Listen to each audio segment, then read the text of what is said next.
നമ്മൾ ഇന്ന് ട്രൈ ചെയ്യുന്നത് നല്ല സ്പെഷ്യൽ മസാലയൊക്കെ ചേർത്തൊരു ഫിഷ് ഫ്രൈ ആണ്. റെസ്റ്റോറൻറ്റിൽ കിട്ടുന്ന സെയിം ടേസ്റ്റ് ആണ്. ഇപ്പം മസ്റ്റ് ട്രൈ ഐറ്റം ആണ്. ഇതിൻ്റെ റെസിപ്പി എന്നത് പറഞ്ഞുതരാം. ചീനിച്ചട്ടി ചൂടാവുമ്പോൾ കുരുമുളക്, പെരിഞ്ഞീരകോ, ഉലുവ ചൂടാക്കി എടുക്കണം. ചൂടാക്കി കല്ലേൽ അരച്ചെടുക്കണം. ചുമന്നുള്ളി, വെളുത്തുള്ളി, തോട്ടുപുളി അരച്ചെടുക്കണം.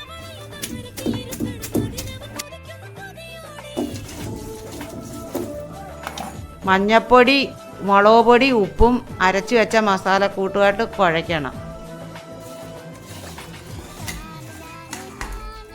ചട്ടി ചൂടാകുമ്പോൾ എണ്ണ ഒഴിച്ചു കൊടുത്തിട്ട് വാഴയില വെച്ച് മീൻ കറക്കി വെക്കണം. ഈ വശം മുരിഞ്ഞ് അടുത്ത വശം തിരിച്ചിട്ട് കൊടുക്കണം. മസ്റ്റായിട്ടും ട്രൈ ചെയ്ത് നോക്കുക. എന്തായാലും നിങ്ങൾക്ക് ഇഷ്ടപ്പെടും. മാക്സിമം സപ്പോർട്ട് ചെയ്യുക. വീഡിയോ ഇഷ്ടപ്പെട്ടെങ്കിൽ ലൈക്ക് ചെയ്യുക. അടുത്തൊരു റെസിപ്പി വീഡിയോ ആയിട്ട് അടുത്തൊരു വീഡിയോ കാണാം.